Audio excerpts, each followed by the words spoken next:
안녕하세요. 허브경제TV입니다. 오늘 볼 종목은요, 엔캠을 좀 보도록 하겠습니다.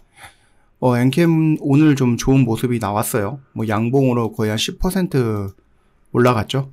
근데 이게 오늘 얘만 올라간 거는 아니고, 기본적으로 2차전지, 반도체, 바이오, 전체적으로 싹 다 양봉이었습니다. 특정한 업황 하나가 올라가서 시장이 양봉이 나왔다라고 하는 이 앞전에 보여줬던 것과는 다르게 오늘 이 양봉은 뭔가 이제 영양가가 있었다, 꽉 차 있었다 라는 느낌의 양봉이었다라고 좀 말씀을 드려봅니다. 엔캠도 아슬아슬하게 이 저점 라인을 지켜주면서 양봉이 좀 나와줬거든요.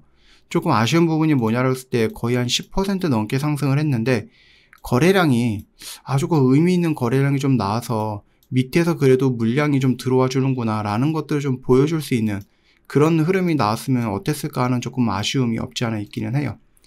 그래도 일단은 여기에서 조금 악재 같은 것들이 나왔을 때 전제 조건을 제가 말씀을 드리면서 버텨준다라고 하면 다시 올라갈 수 있어 라고 말씀을 드렸는데, 그 조건이 뭐였죠?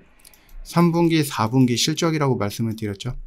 근데 3분기 실적이 최악까지는 아니었던 것 같습니다.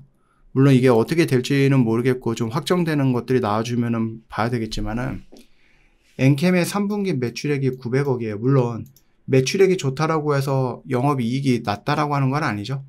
여기도 매출액이 거의 한 700억, 600억이었는데 영업 손실이 거의 200억 가까이 나왔던 부분이라서, 지금 매출액이 900억 정도가 나온다라고 하면은 이 영업 이익까지는 아니더라도, 흑자까지는 아니더라도 손실이 조금 많이 줄어들면은 좋을 것 같아요. 근데 그거는 일단은 좀 나와줘 봐야 될 것 같습니다.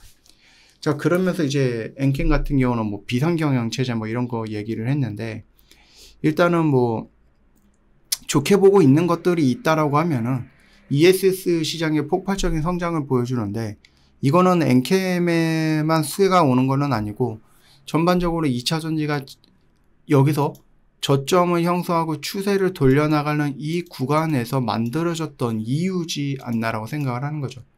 그래서 이거를 꼭 엔캠만이라고 할 수는 없는 거고요. ESS 시장이 좀 성장한다라는 것은 전반적으로 업황에 대한 긍정적인 부분이었고, 두 번째로 볼 수 있는 건 이제 탈중국 공급망 정책인데, 미국이 2025년부터 올해 다 지나갔는데 ESS용 중국산 제품에 고율 관세 적용 예정이야 라고 얘기를 해주고 있고, 중국산 배터리 소재에서는 IRA 관련해서 뭔가 이제 수혜를 못 받을 거야 라고 얘기를 하고 있죠. 엔캠은 이미 미국 내 뭐가 있죠? 현지 생산 시설이 있습니다. LFP 기반의 고객사도 확보했고요.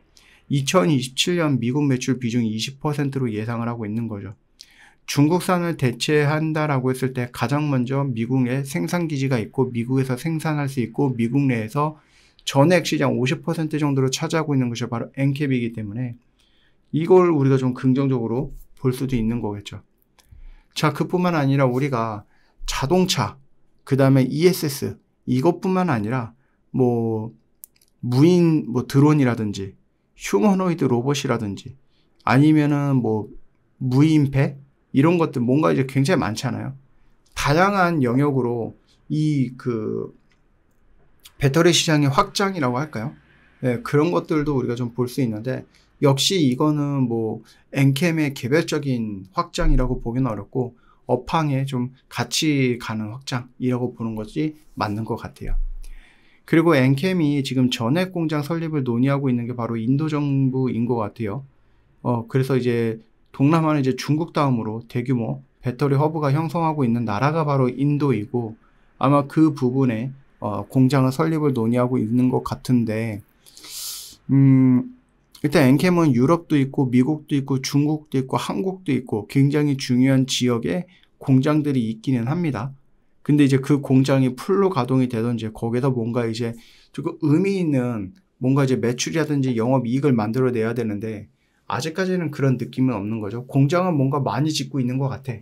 그러면은 이 공장이 초반에 들어가는 돈, 그리고 그 공장이 초반에 이렇게 막 돌아가기 전에, 그러니까 100% 풀로 다 차기 전에 조금 뭐라 그럴까요?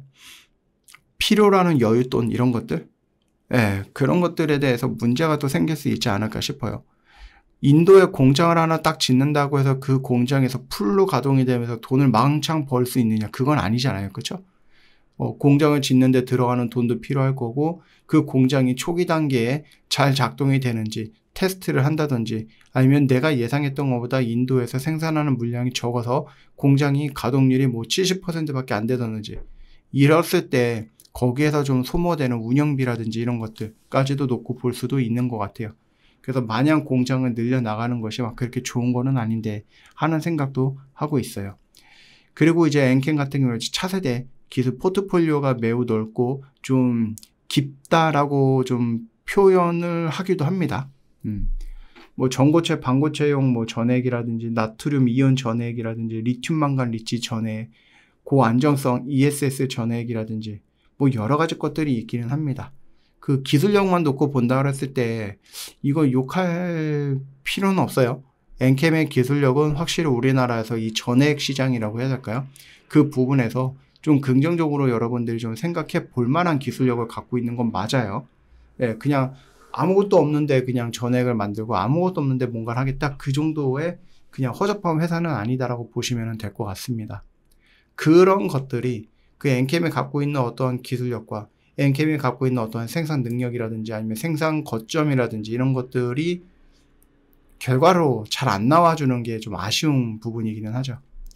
그래서 뭐 전기차 침체 속에서 실적 성장이 가능한 구조, 뭐 드론이라든지 휴머노이드 로봇이라든지 ESS 이런 쪽, 그 다음에 미국과 중국에서 미국과 유럽에서 탈중국 정책에 대한 어떤 수혜를 좀 받아볼 수 있을 부분, ESS 시장이 생각보다 빠르게 성장한다는 부분, 그리고 뭐 나트륨 전고체 등 차세대 전해액을 선도하는 기술을 갖고 있다는 것 등, 뭐 또 글로벌 공장 네트워크가 다수 보유하고 있고 그것들이 뭐 한쪽에 몰려 있는 것이 아니라 정말로 필요한 나라들한테 각각 다 있다라는 거, 그것을 놓고 본다고 했을 때 저는 뭐 괜찮다라고 봐요.